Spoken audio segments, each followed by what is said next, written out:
मेरा निकाह हुआ है लेकिन उन्होंने शर्त लगाई कि अगर दूसरी शादी की तो 10 लाख रुपए देने होंगे, क्या ये तरीका जायज है? लड़की वालों ने शर्त लगा दी अगर तुमने दूसरी शादी की, ये मेरा चश्मा है, शर्त ये लगाई है कि दामाद ने दूसरी शादी की तो 10 लाख रुपए उसको जुर्माना देना होगा। देखो पैसों की जो शर्तें लगती है ना, अगर तुमने ये किया तो इतने पैसे देने होंगे, ये शर्तें शरीयत में कलअदम है। पैसा शरीयत में जायज है या तो गिफ्ट की सूरत में किसी ने आपको हदिया दे दिया, या कोई चीज उसने आपको बेची रोख की तो उसके बदले में पैसे लेगा, या कोई काम आपने उसका करके दिया मुलाजमत वाला, कोई इसको सर्विस दी आपने, इसका पैसा भी जायज है। कमीशन क्या आपने उसकी कोई चीज बिकवाई, उसकी कमीशन भी। तो ये महदूद सूरतें हैं शरीयत में पैसा कमाने की। इसके अलावा पैसा कमाने की कोई भी सूरत ठीक नहीं है। जैसे आपने कहा इस दरख्त पे चढ़ गया तो 50 लाख रुपए तुझे दूंगा, वो चढ़ गया, आपकी मर्जी आप बना दें। वो कहे तूने कहा था इस पे चढ़ जा तो 50 लाख दूंगा, कहा था मैंने, अब मैं अपना कहा हुआ वापस ले रहा हूं। तो चढ़ने से पहले सोचा करो कि क्यों। ये थोड़ी कि आपको एक बंदा कह रहे तो वो वहां से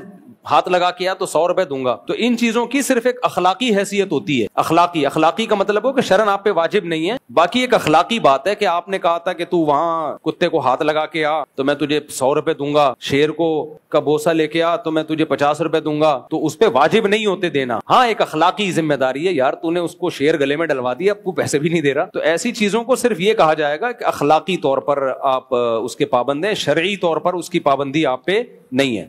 तो ये जो यकतरफा वादे होते हैं ना, तू ये कर ले तो मैं तुझे ये दे दूंगा, तो वो आप पर लाजिम नहीं होता। इसी तरह शर्त लगा दी कि भाई अगर तुमने दूसरी शादी की तो 10 लाख, तो वो दूसरी शादी करेगा तो उस पर 10 लाख वाजिब नहीं होंगे, ये शर्त ही का लदम है। तो उसका हल यही है कि अखलाकी जिम्मेदारी है कि मैंने कहा था कि यार मैं करूंगा तो दूंगा, तो दे दे, अच्छी बात है, ससुराल पे अच्छा असर जाएगा, लोग कहेंगे जबान का पक्का है। लेकिन ये कोई शरई मुआहदे में ये शर्त आती नहीं है। कोई पैसा का ये कोई यानी कोई लीगल वे नहीं है इस्लाम में। पैसा कमाने का यही तरीका है, तिजारत, उजरत, मुलाजमत, ये सब चीजें जो हैं, या कोई चीज रेंट पे दे दूं। लेकिन इसमें यह है कि जब बीवी को 10 लाख देंगे तो दूसरी को भी देने पड़ेंगे फिर, क्योंकि बराबरी भी जरूरी है। अब आपने दूसरी को कहा कि मैंने चूंकि ससुराल से वादा किया था मैं दूसरी शादी करूंगा तो बीवी को 10 दूंगा, तो बीवी कहेगी वो तुमने वादा किया, तुम जानो, मैं तो शरन पाबंद हूं, मुझे उसको 10 दिए तो मुझे भी दो।